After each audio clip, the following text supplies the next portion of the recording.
On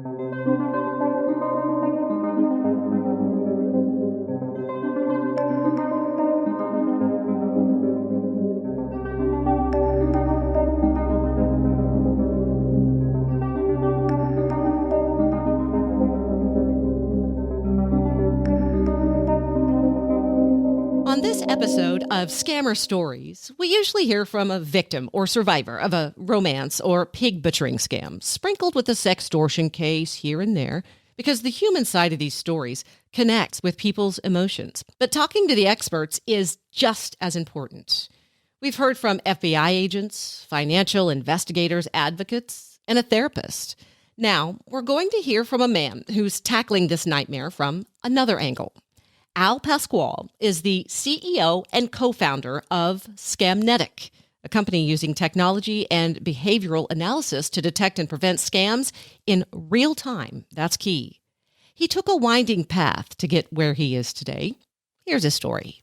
I actually come from a family of police detectives. My mother and father both were detectives. And so, I kind of grew up with this kind of crime-fighting mentality. And they were really, really clear that when they were going to send me to college, that I was in no way to ever become a police officer. Al may not have become a police officer, but he still did end up fighting crime. He went a different direction to scratch that itch to help people. And so when I ultimately decided to go into banking, one of the things I realized very, very early on was that I was especially good at detecting when someone was lying to the bank. And, that kind of got me into the investigation side of banking. I worked on fraud teams looking at fraudulent mortgages, check payments, card payments. Did that for a number of years. Now, how long ago was that you worked for fraud in the banking industry? So I started doing that a little over 20 years ago. Okay, so it's come a long way since then. Yeah, no, it's been quite a bit. We did a lot of things on paper with spreadsheets and that kind of stuff. So it's the world has changed dramatically. Let's stop and think about how much the industry has changed since then. I can remember when the biggest concern was someone getting a hold of your debit card or credit card, or maybe stealing your identity. That's still a concern, obviously, but now it's much more sophisticated with the advancement of technology like artificial intelligence and the honing of the manipulation skills from the groups of scammers. Al left the investigative side, but still was with what I'll call banking and fraud adjacent. A bit of a gulf between my time as an investigator and Scamnetic. So in the kind of intervening period, I ended up becoming an industry analyst. So I did a lot of quantitative research and consulting for a company called Javelin. And Javelin is pretty well known for studies on consumer identity fraud. And so that was a really great experience. It helped kind of fill in some of the missing gaps, right, around kind of my knowledge in the space, gave me a lot of time learning about, how things like identity theft and fraud affected consumers, what it meant for my clients, and even kind of more broadly for government, for media. So it was a really kind of diverse and helpful experience to have. And then after that, I started an AI technology company focused on data breaches, actually, for consumers. And that company got acquired by the credit bureau of TransUnion ultimately. And then at TransUnion is where I met my co-founder. That's where the whole idea for this was born. Okay, so exactly what sparked this idea? Because this wasn't, a couple of years ago that you guys started this? I mean, it's fairly new, right? Yeah, we started the company about 3 years ago, but the idea kind of came out of our last gig where we were thinking about what's next. That's kind of the inevitable consequence of being part of an acquisition, especially when you've done your own thing before. You're always thinking about, okay, how do I get back out there? Try again, do something different. And what we kept hearing time and again from financial institutions and telecoms and others, and what we were seeing increasingly just in kind of like the data, so like I think the FTC data, was just that scams were a huge and just growing problem. But what was really interesting was that up until that point, I hate to say it, but the banks and others didn't really care. Or government. Very little has been done. Yes. Exactly that. But at that point, though, people were starting to care. And so then that felt like an opportunity for us, because when we kind of dug into the whole issue, and we realized that it was such a problem, partially because there was also no solutions. And there were a lot of things that could be done. So that's where, we felt like we could really, come in, make a difference, be successful. And, so that was the genesis. Okay. When you're talking about solutions, there's so many layers to this that we would have to put in place to fix it. So this is just one layer. What are the layers that you've discovered that we need to fully embrace and fix this problem? So, yeah, to be clear, I think there needs to be solutions on kind of both sides of the equation. So there needs to be solutions with the companies who are kind of managing the infrastructure, the service providers. So think the banks, the telecoms, social media, and there needs to be solutions for the consumer. And so we do both. The idea being that, on the consumer side, they're the locus of all scams, right? So the scams are going to be directed towards them as individuals. They're incredibly sophisticated, or not sometimes, but they come through a lot of different channels. And so we got to do something, like empower that consumer in some way that helps kind of protect them or makes them smart around all kinds of scams. At the same time, though, we also need to take a real whack at how these scams are either getting to the consumer or how the money is leaving the system. And so we also have solutions that address kind of that side of the issue too. And so the hope is that by working with both sides, right, that consumer and the companies that serve them, that we can really take all the air out of the balloon for the scammer. I think it's interesting because I've been reading up on you and listening to podcasts and watching videos. And, right now, all of the scam advocates, and we work with advocating groups around the world. And right now, all the advocates just think that the only thing we can do is get the word out and educate. But you're saying that that's not enough. It's a tough point because I don't like to, I don't want it to be portrayed as though education isn't useful, isn't helpful, isn't necessary. It is. And I think increasingly over time, people will get better and better and better at kind of just being more scam aware. But, the challenge is that all of us have so many things going on in our lives. The data shows that people are really bad at things like security education just by virtue. I've seen data that says anywhere from like 3 to 5% of the time does education actually change behavior. And so that other 90 some odd percent of the time, it's not sticking. And so we need to layer more on top of that and maybe even create some virtuous cycles that tie into the education with tools and technology. And so, we consider ourselves synergistic, right? Something that kind of layers on top of the education that folks already have in place that just makes the consumer, let's call it smarter in the moment, if we think about it from the consumer's perspective, because that's really the challenge when you think about education, because education is not it's not just in time and contextual. It's more general. It's, hey, look out for this scam because this is a big scam and here's what to look for. But, the issue is I get that education today, but I get scammed 6 months from now. And so, I need something in that moment that says, hey, this is a scam right now. You need to know this, or this is not the person you think it is. You need to know this, and here's why. That kind of education in that moment is going to be a lot more impactful than kind of like canned education. Yeah, and the scams are always evolving. Your education campaign could be about one thing now, and 6 months later, they got a whole different scam going on. The things I cover the most on this podcast are romance scams, pig butchering scams, and sextortion scams. And I heard you talk about that. You see that a lot, and you say it's concerning, partly because it basically can evoke thoughts of suicide and has led to some deaths on top of losing all your money. Yeah. So having worked in the financial services space for quite a while, the dollars and cents was really a lot of what mattered then, because I was working for the institutions. Obviously, we wanted to catch the bad guys and girls, quote unquote, and help protect the customer. It was the dollars and cents that got us the budget, right? That got us the team and the attention. But there's a human aspect to this that becomes pretty undeniable. Once you start to really drill in, right? To drill into scams and those particular types of scams specifically, and it tugs at you in a way that, the money is very much a secondary concern. If, you can make a difference that protects someone's life, it far outstrips, saving millions or even billions of dollars by a long shot, right? So it's one of those things where it's extremely validating to be doing this work for that reason. Not to, keep a few bucks in your pocket, but to keep your kids safe, to keep a family member safe. That's really what it's all about. And another layer of this is, besides the money and besides the threat to your life now, is investigators are going after the money mules, the victims or survivors, whichever you call them. Everyone has a different word they like to use, but they are starting to put them in prison now. And that's something people don't think about or don't believe when you try and tell people you could end up in jail. Yeah, it's not a new problem, but unfortunately, just to be clear, I also consider this a bit of a spectrum. So you're going to have money mules who are, completely unaware of what's happening, right? They themselves are a victim of the scam, right? They think they're working under different auspices. And then you have kind of the complete opposite of that, where, you have criminals who buy drop accounts, right? And, effectively are kind of like themselves, almost like mule factories and everything in between.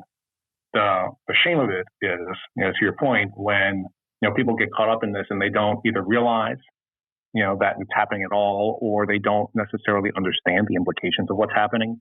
They think it's a glitch, quote unquote, or whatever, right? That they're participating in. And that's tough. I think, their education, again, is important, but there are also things I believe we can do to help identify when that kind of stuff is happening so that, these transactions don't necessarily get completed, right? So if we can do that, we can actually protect both sides.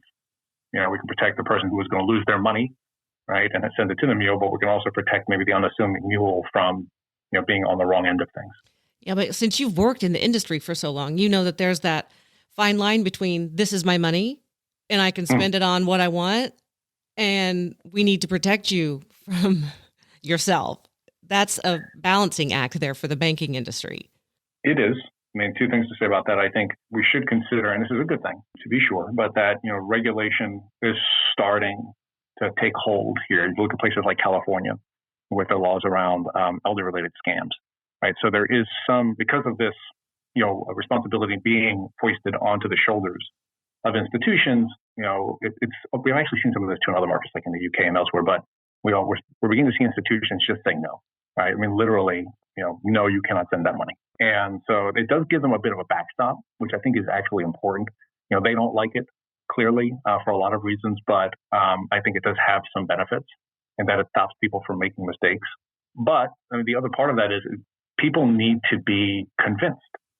And, one of the things I like to tell people, especially when I meet them early on about this problem, is that if you don't deal with it early, then the scammer builds trust. And by the time you actually have an opportunity to do anything about that, it's already at the end, right? At the end of that journey, when they believe it's their, love of their life, it's their grandson, it's the best investment opportunity ever, it's too late.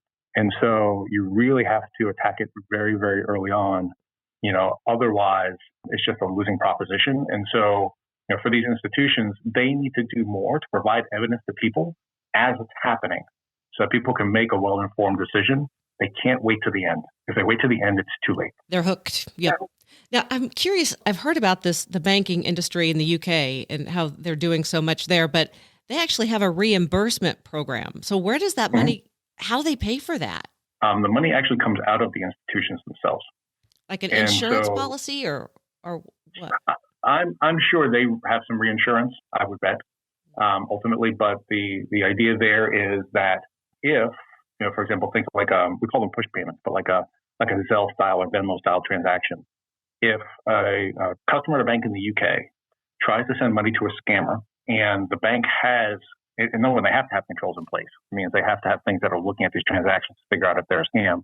But if they have these controls in place, it's incumbent on them to tell the customer, hey, we see a problem. We're either going to decline it or we're going to let you know why it's a problem. And then if the customer decides, after seeing what the bank has presented to them, that they want to go ahead anyway, to your earlier point about it being their money and wanting to move forward, then that customer has to basically in writing, say that I heard what the bank told me. I want to do it anyway. But otherwise, if the bank misses it, then, it's going to be typically a 50-50 split between the bank that, your bank, right, the bank that sent the money and the bank that received it, where, they're both going to be responsible for reimbursing that customer. So it's coming out of the institution so long as, the institution made a mistake. But if they told the customer did it, then it falls on the customer, which, again, is not a completely unfair system, although, there's still opportunities to improve that.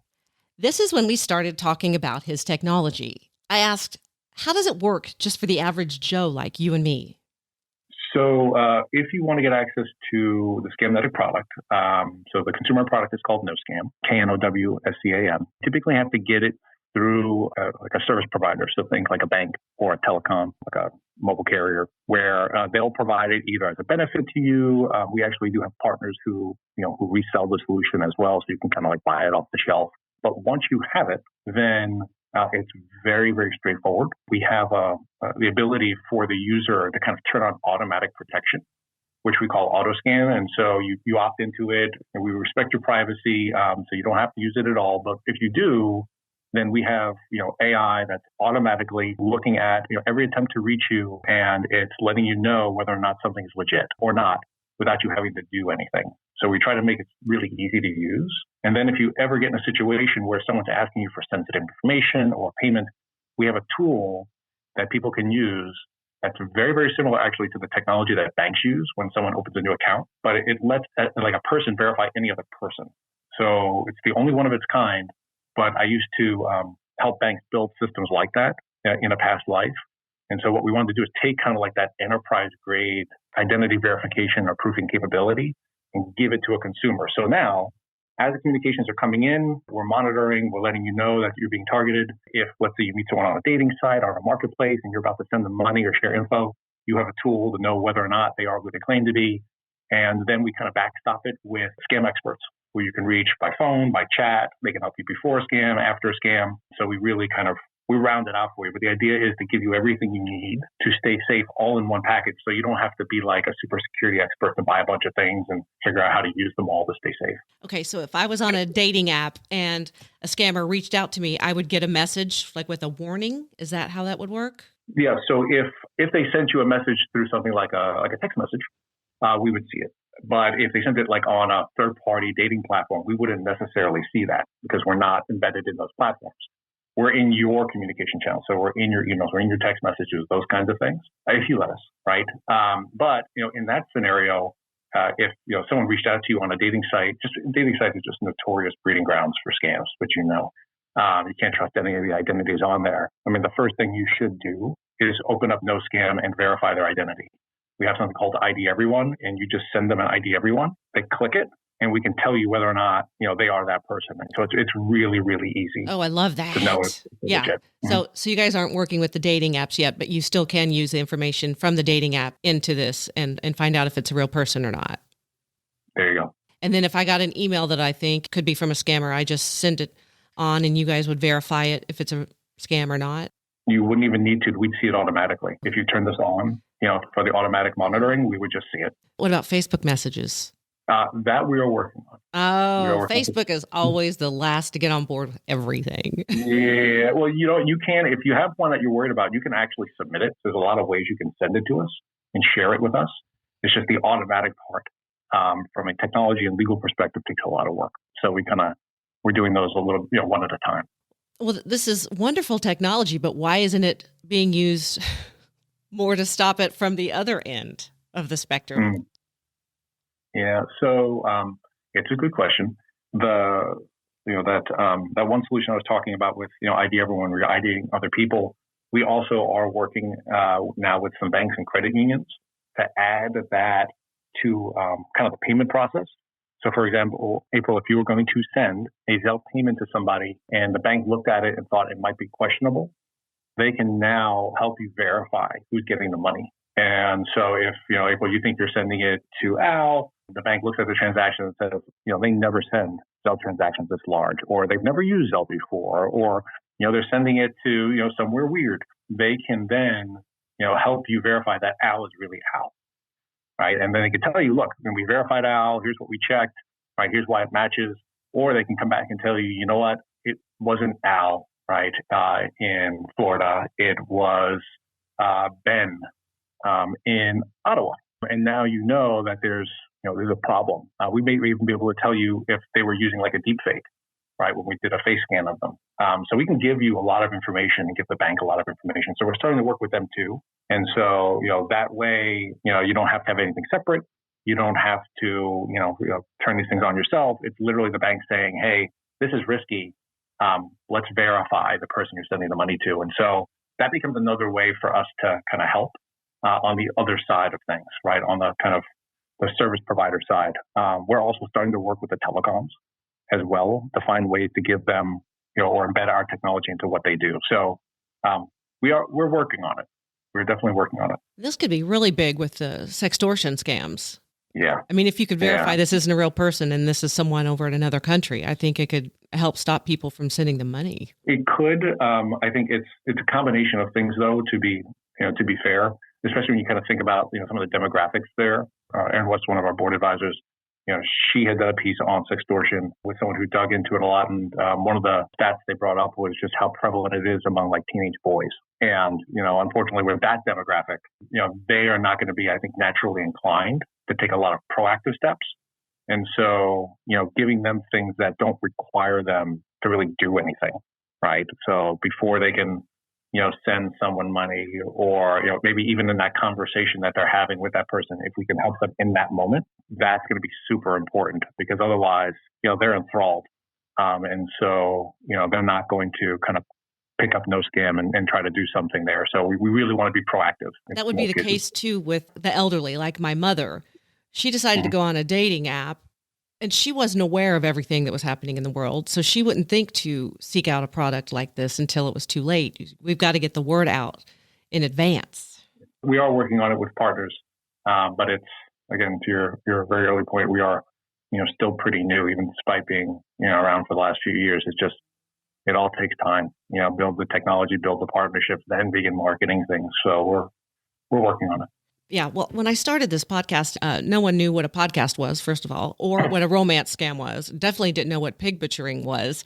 So now at least people, when I bring up that my mom was a victim or survivor of a romance scam, people are starting to get on the train and know what it is. Now, pig butchering, not so much, but at least the word is spreading a little bit about what a romance scam is. It is, right? So the point is, people are, they are listening. They are beginning to learn. It's such a steep curve. All right, and it's changing all the time, and that's kind of the catch. They're never going to learn fast enough to be able to get ahead of it. And with AI, it's just going to explode. Are you seeing the numbers exploding? 100%. So we're actually seeing the growth of AI, AI usage in scams across a variety of channels. Clearly, it started with things like emails, just because it's a great tool to improve kind of the quality of communications. We've started like a year or two ago. We started to see them put together these kind of like platforms that use AI that help to create everything, right, in a phishing campaign automatically.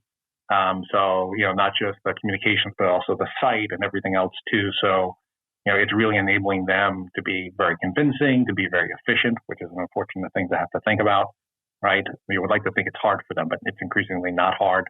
And then obviously, again, as you know. Deepfakes are very prevalent in the kind of romance scam space, just because it's now just so easy to use. And I think people sometimes get caught up on this whole notion, of it's always like imitating a famous person, which again, it often isn't actually. The scammers are smart enough to know their demographic and who they're dealing with, and they kind of tailor these things too. And and that's what makes it so hard. It's credible, right? Because it's well informed on their part. People may not realize that these things are even possible. So the AI has really changed things, unfortunately, for the worse. Okay, if people want more information, where would you like them to go? If they want to learn more about what we do, I suggest they go to scamnetic.com. There's also a ton of great content there about all different kinds of scams, but also what we think different folks in the kind of space need to be doing to better protect customers and consumers more generally. But that would be the place to start. Okay. I really, really, really appreciate your time. So this, like anything else, is a tool. Not a 100% solution, but at least we're starting to head in the right direction. Entrepreneurs are starting to figure out that there is money to be made in the space, which is good. We need more innovation by the smart people on the good side of this fight. In case you missed it, I'm checking the mailbox every day, by the way, anxiously awaiting for my copy of the report from the Senate Judiciary Committee. Remember when I testified on that panel in October? They're mailing me the final copy of what they came up with, and I have no idea what to expect. I'm hoping that they have some real actionable solutions that will be in this report. We'll see. You'll be the first to know, of course. Until next time, Scammer Warriors.